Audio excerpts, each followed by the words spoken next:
Oh, why, hello. Oh, remember we were on chapter 5 of the mysterious shrinking house.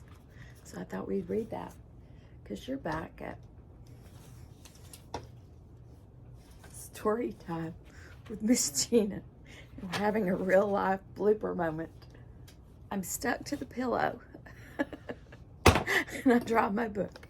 Nothing surprises me. Story time with Miss Gina at Gina's Planet. And at Gina's Planet, gravity is working because things are falling to the ground. So, not just apples fall, apparently books fall too. So, chapter 5. 1, 2, 3, 4, 5. Here we go. That's where we left off.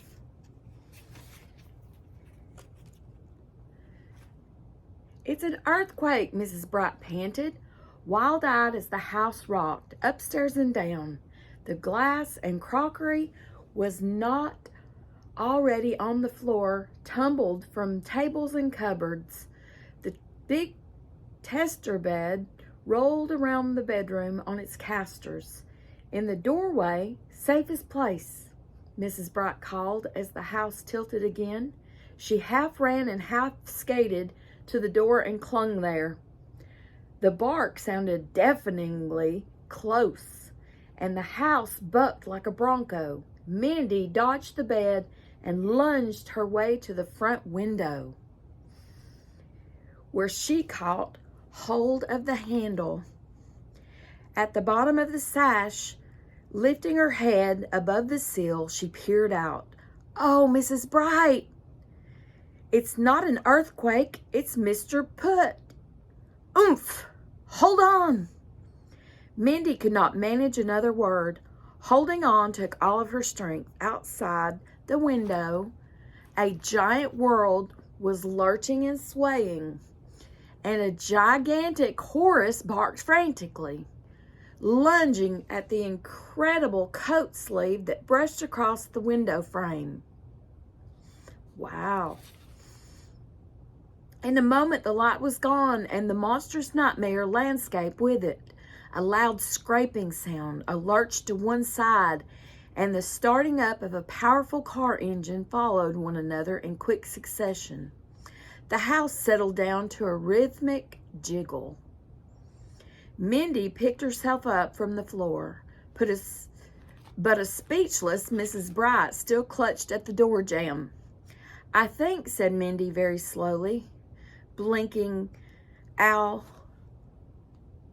it says owlishly. I've never heard that word. "I think we're in the back of Mr. Putt's truck, I think we've just been shrunk by some kind of super wart reducer." "Oh, surely not." Mrs. Bright groped her way across the dark room to Mindy's side. Across the dark room. It's dark now there. Together they managed to raise the sash. The air outside was stuffy, and they caught a faint whiff of exhaust fumes. The steady throb of the motor was the only sound beside the occasional rushing roar of a passing car. Mrs. Bright made a small clucking sound. "I do believe you are right, child. We are in a truck. There's no mistaking the smell. We are in a truck. How very odd. We are being house-napped. What'll we do?" Mindy whispered. Her head whirled. "First of all," said Mrs. Bright practically, "we will put the window down again. I can't abide gasoline fumes. They give one a headache. Then, since we cannot very well escape from a closed van whizzing along at what must be 70 miles an hour, I suggest that we go to bed."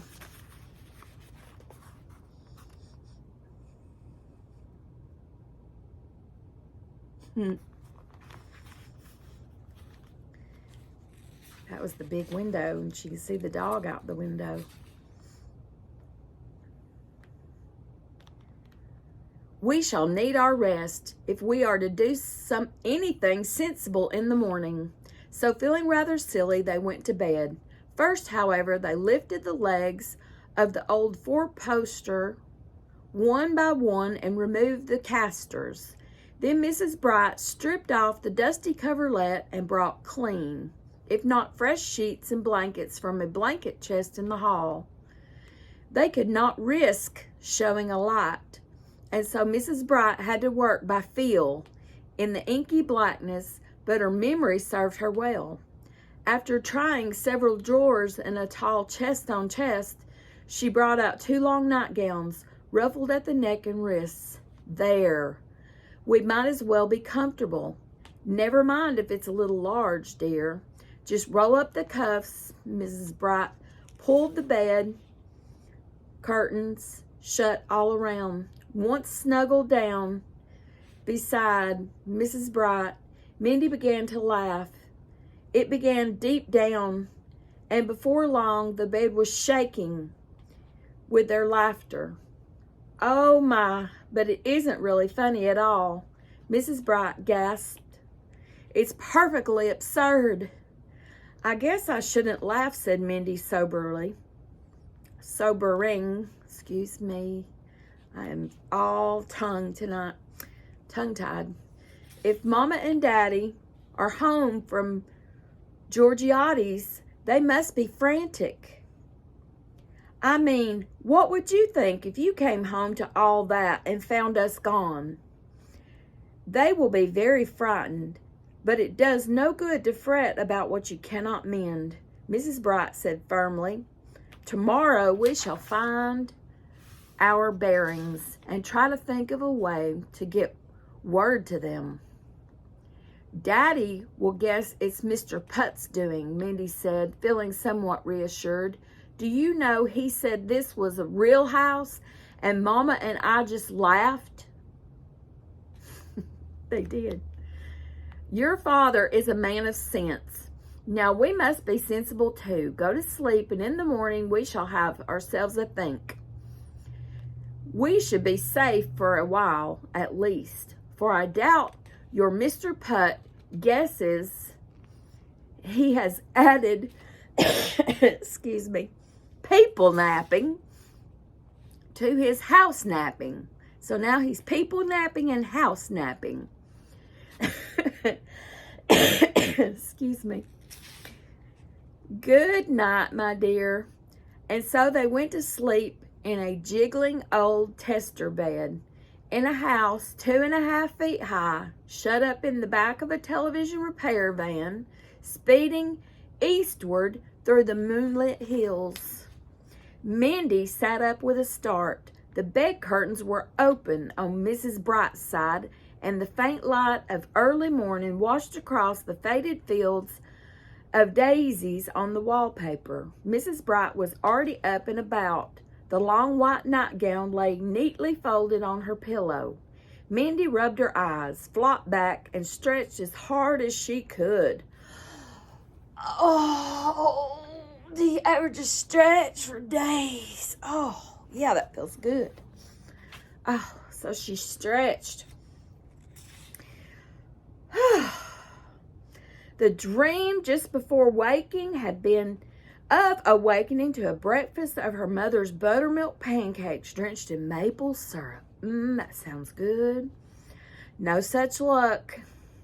Vaguely, she remembered how they had stopped wherever here was in the middle of the night. There had been the clanging of the doors on the back of the truck, the awful bucketing, swaying again, and then bright light. Electric light pouring through the windows. Mindy and Mrs. Bright had clung to the bedposts and felt very thankful for the heavy bed curtains that hid them. Mindy clambered across the bed and out. Even now, it would be wiser to stay away from the windows. She knew, but curiosity got the better of her. Edging up to the side window, she took a quick look.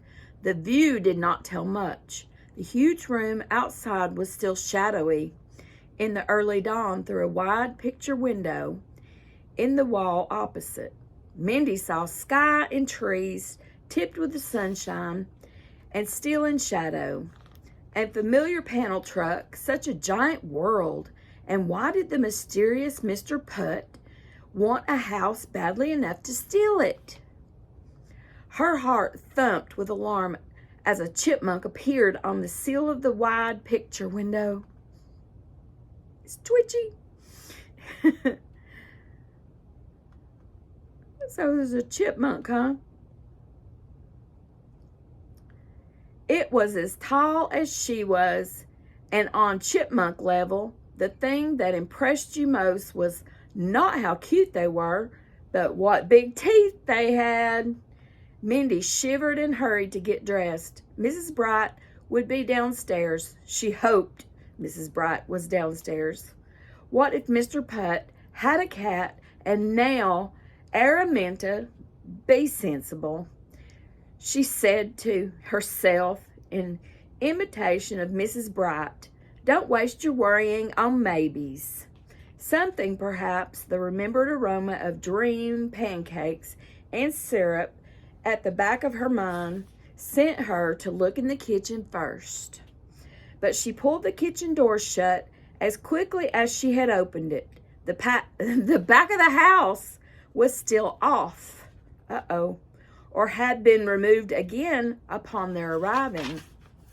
But then, even if the kitchen had been safe, it had no breakfast to offer. That's sad.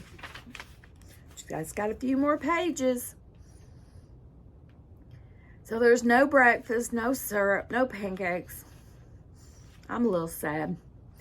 Mindy sighed and tried not to think of food.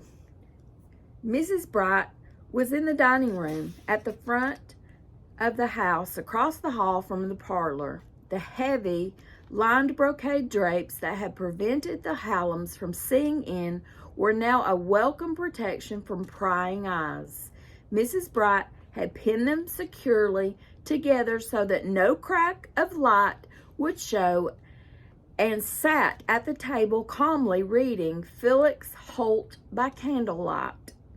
Good morning, Mindy dear. She twinkled as cheerfully as ever as she put down the book down, and motioned Mindy to the chair opposite. Come sit down, Mindy. I've waited breakfast for you, you see. 2 places have been set, and in the middle of each plate was a cellophane-wrapped butterscotch toffee, yum, candy, for breakfast. I found 4 pieces in my sweater pocket, she explained. The other 2 will do for lunch. If we can't arrange for something better by then, I am sorry it is so little. I was very reckless and searched the kitchen and pantry. There are a few tins of things like deviled ham and pork and beans and evaporated milk, but I didn't like to clatter through the silverware drawer looking for the can opener. If they aren't already spoiled after 50-odd years, as I suppose they must be. We will be very lucky. Mama's lovely jar of fruits and preserves are ruined, of course, shriveled up hard as rocks, even with paraffin over them and the lids sealed. Well, I hope we won't be here past lunch. Mrs. Bright looked slightly less cheerful. Tell me, dear, have you taken a peek outside? From upstairs, Mindy spoke around the candy. Mrs. Bright raised her eyebrows. And you weren't surprised? You must have looked out the side window. The view is out the front. I hope you can make something of it, for I can't. No, not there.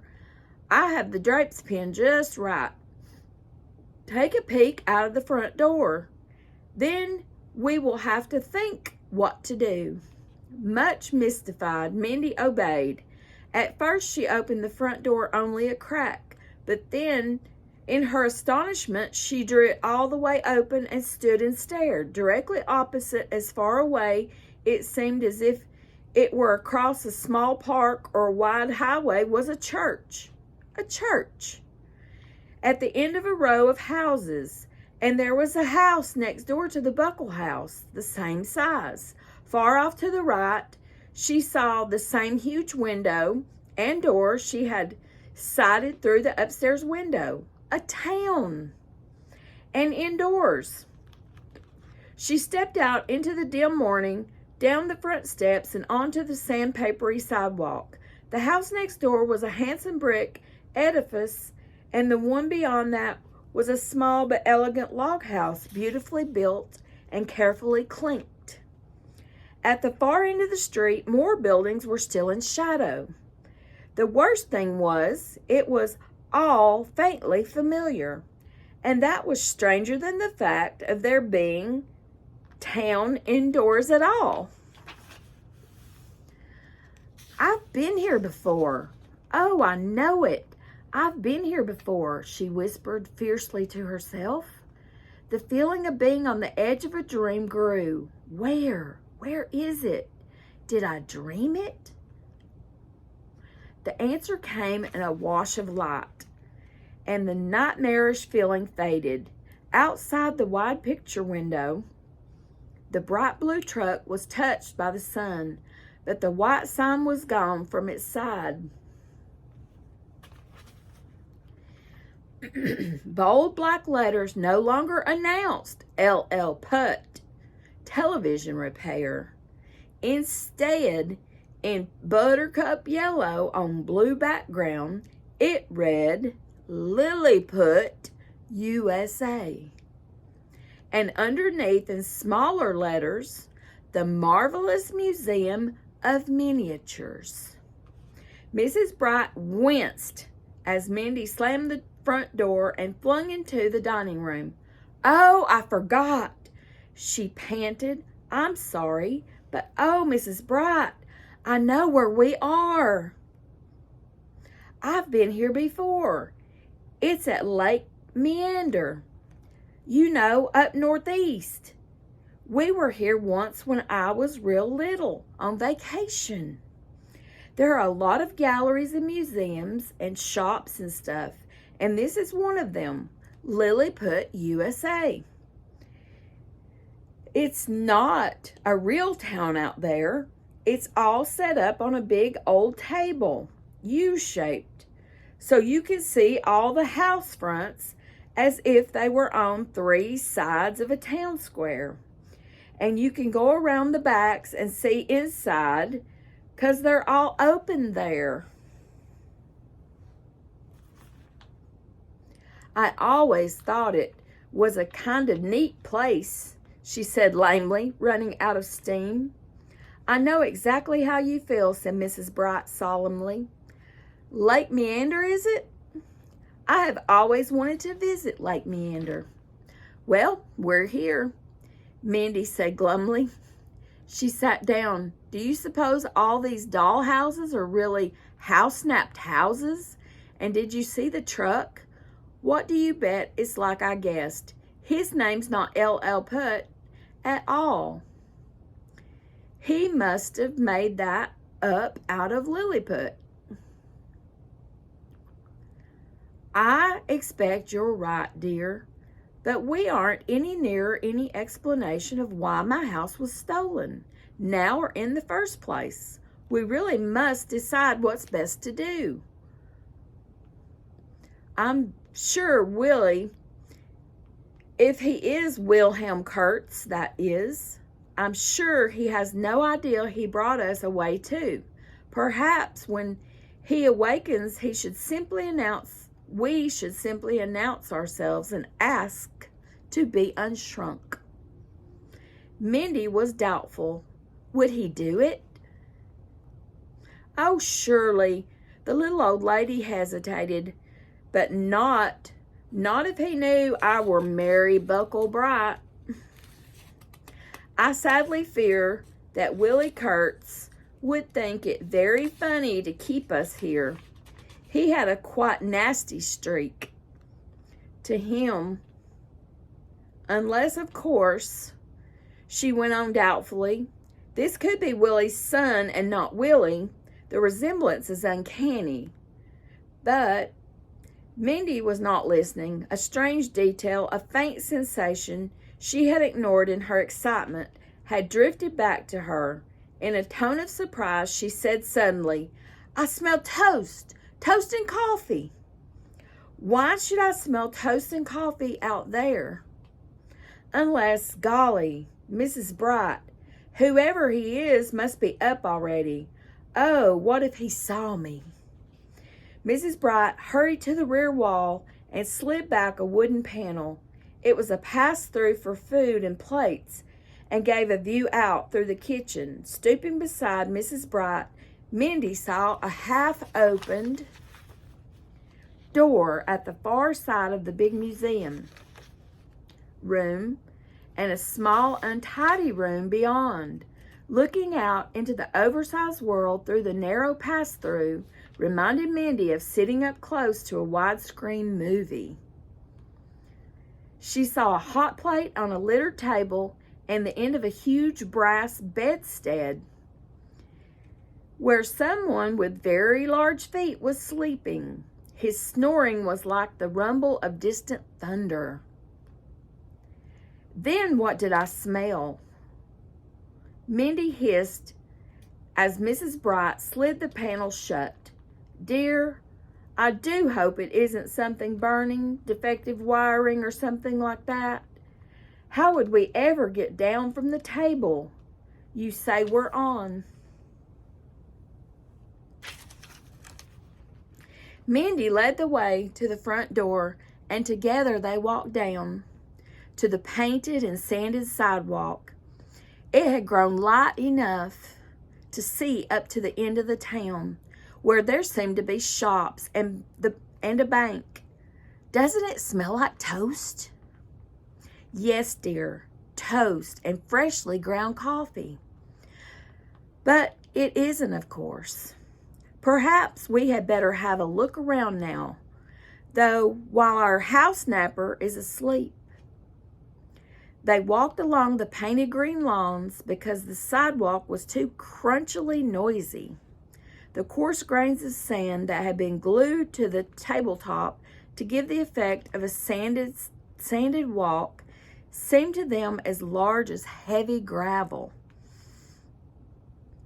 There were 4 houses between their own and the corner of the street, and by the time they reached the last, the aroma of coffee was unmistakable. How very odd, whispered Mrs. Bright, holding tightly to Mindy's hand.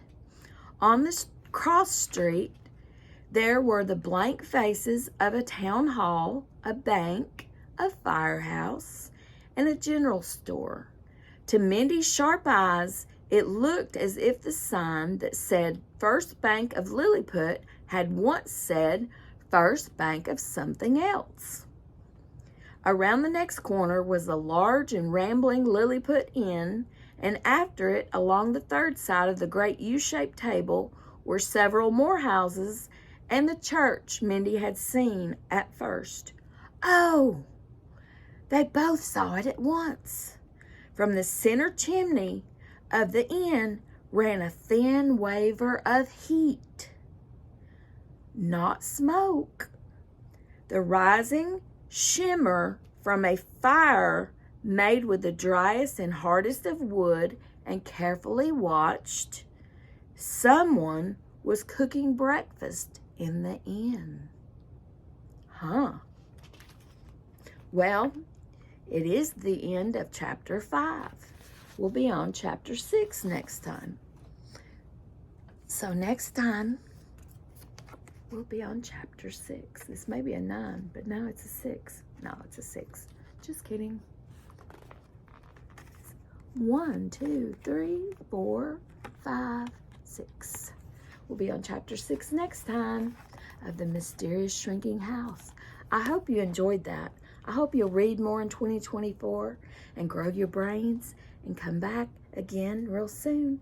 So this has been Miss Gina, and I'll see you next time. Bye-bye.